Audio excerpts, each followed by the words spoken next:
नमस्कार, मी इथे आज बनवणार आहे छोट्या कात्रणापासून हेअर बँड। आपण ब्लाऊज ड्रेस शिवतो तर त्यामधले छोटे छोटे सुंदर कपडे उरतात, ती कात्रणं आपण फेकून न देता आपण असे हेअर बँड बनवले तर खूप सुंदर होतात। मी एक असा कपडा घेतलेला आहे।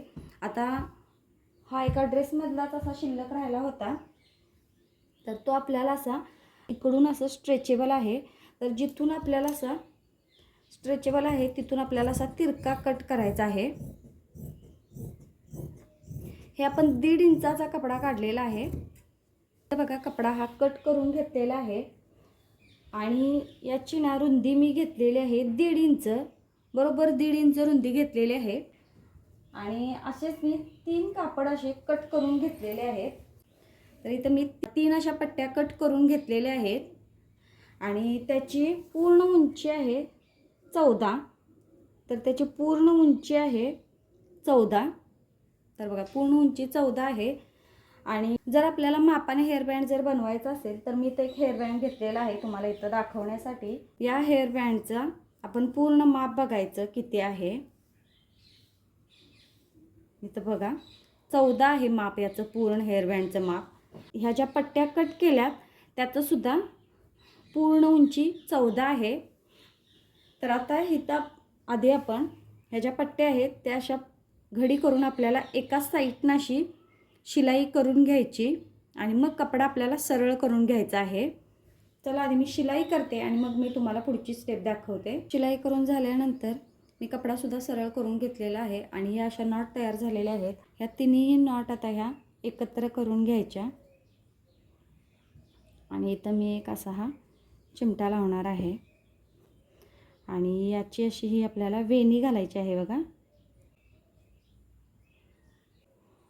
हे बघा, अशा पद्धतीने अशी ही याची वेणी घालायची।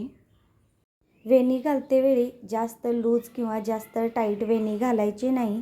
जशी आपण आपल्या केसांची वेणी घालतो सेम त्याच प्रकारे मीडियम आकारामध्ये वेणी घालायची, त्यामुळे आपला हेअर बँड छान फिनिशिंगमध्ये होईल। तर मी तर आता वेणी अशी ही घालून घेतलेली आहे आणि इथल्या या साईडला आणि या साईडला मी आता शिलाई करून घेणार आहे, म्हणजे दोन्ही बाजू पॅक होतील। पूर्ण मी इथं दोन्ही साईडला पॅक करून घेतलेलं आहे आणि ही अशा पद्धतीने ही याची अशी वेणी झालेली आहे। तर बघा, पूर्ण अशी स्ट्रेचेबल आहे।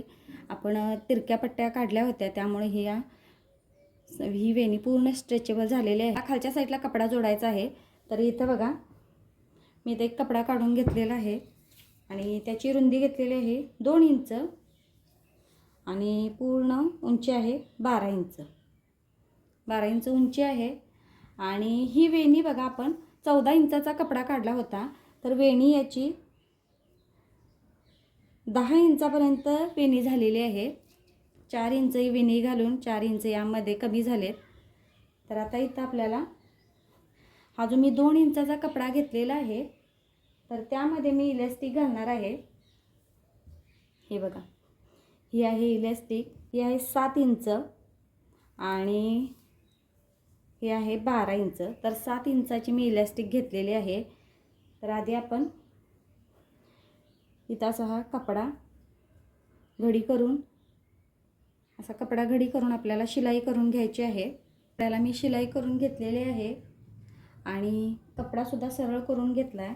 पूर्ण उंची बघूया, तर इथं 12 इंच याची पूर्ण उंची आहे, तर इथं मी 7 इंचाचा इलास्टिक घालणार आहे। तर याची शिलाई इलास्टिक बघा, बरोबर 7 इंचाचं इलास्टिक आहे। तर इथं आधी आपण या नॉटमध्ये ही इलास्टिक घालून घ्यायची। इथं मी इलास्टिकमध्ये हा कपडा घातलेला आहे आणि हा कपडा लगेच या इलास्टिकला जोडून घ्यायचा नाही आणि ही इलास्टिकची कपड्यामधून 2 टोके अशी बाहेर काढायची। आधीच आपण हे जोडून घ्यायचं नाही।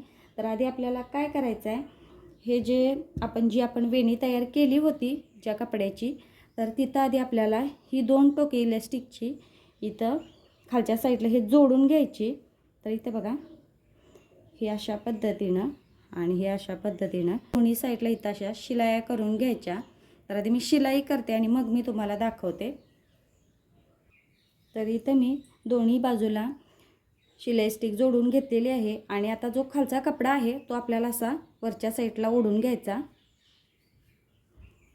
तर हे बघा, आणि जी शिलाई केलेली आहे ती आता या कपड्यामध्ये अशी घालायची. शिलाई अजिबात दिसू द्यायची नाही, या कपड्यामध्ये व्यवस्थित घालायची. इथं आपल्याला आता शिलाई करायची परत एकदा. पाहू शकता हेअरबँड इथं तयार झालेला आहे, तेही शिल्लक राहिलेल्या कात्रणापासून.